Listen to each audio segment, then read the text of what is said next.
ATM Azharul Islam সাহেব এখন মুক্ত বাতাসে, আলহামদুলিল্লাহ। তিনি বের হওয়ার পর জনতার ঢল পিজি হাসপাতাল থেকে বের হয়ে সবাই শুকরিয়ার নামাজ আদায় করে মঞ্চে বক্তব্য দিয়েছেন। হাসি মুখে কত সুন্দর বক্তব্য দিয়েছেন। সে তার অনেক বিষয়গুলো শেয়ার করেছেন, কাউকে আক্রমণাত্মক কথাও বলেন নাই। আলহামদুলিল্লাহ, দীর্ঘ প্রায় 14টি বছর জীবনের একটি বিশাল অংশ সে জেলখানায় কাটিয়েছেন। সবার মুক্ত হয়েছে, কিন্তু এটিএম আজহারুল ইসলাম সাহেবের মুক্তি হয়নি। সে হতাশ হননি। অবশেষে আজকে যখন পিজি হাসপাতাল থেকে তাকে মুক্ত বাতাসে বের করে দেওয়া হয়েছে, সে সুন্দর একটি হাসি দিয়ে বের হয়েছে। আলহামদুলিল্লাহ, জাতির উদ্দেশ্যে সুন্দর বক্তব্য দিয়েছেন। আজকে জাতি বুঝতে পেরেছে সত্য মিথ্যার পার্থক্য। আজকে জাতি বুঝতে পেরেছে সত্য কারা প্রতিষ্ঠিত করার জন্য কাজ করছে। মিথ্যা মামলা দিয়ে সত্যকে দাবানো যায়নি। আল্লাহ তাআলা পবিত্র কোরআনে কারিমে বলেছেন, ওয়াকুল জাআল হাক্কু ওয়াজহাকাল বাতিল ইন্নাল বাতিলা কানা যাহুকা। যখন হক আসবে, বাতিল তখন পালাতে বাধ্য হবে, বাতিল তখন লেজ গুটিয়ে পালাবে। আজকে হক প্রকাশিত হচ্ছে। আপিল বিভাগ তার সমস্ত কিছু খারিজ করে দিয়েছেন এবং তাকে নির্দোষ প্রমাণিত করেছেন।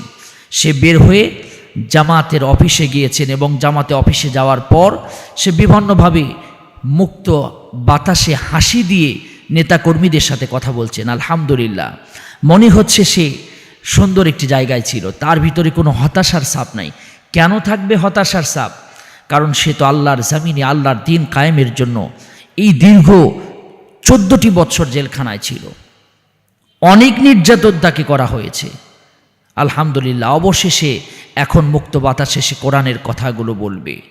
জাতি তাকে সুন্দরভাবে গ্রহণ করছে এবং নেতৃবৃন্দ তাকে সুন্দর করে তাকে বিভিন্নভাবে অফিসে নিয়েছে এবং অফিসে নেওয়ার পরে তার নির্দিষ্ট স্থান তাকে বুঝিয়ে দিচ্ছে যে এটি আপনার বসার জায়গা। আলহামদুলিল্লাহ, কত সুন্দর সহানুভূতি একে অপরের মাঝে। তাআওয়ানু আলাল বিররি ওয়াত তাকওয়া ওয়ালা তাআওয়ানু আলাল ইসমি ওয়াল উদওয়ান। তাকওয়ার ভিত্তিতে আজকে দিন কায়েমের জন্য সবাই কাজ করছে। দোয়া করছি এটিএম আজহারুল ইসলাম সাহেবের সৎ নেতৃত্বে বাংলাদেশে ইনশাআল্লাহ ইসলাম কায়েম হবে। আল্লাহর দিন জমিনে আল্লাহর দিন কায়েম হবে ইনশাআল্লাহ।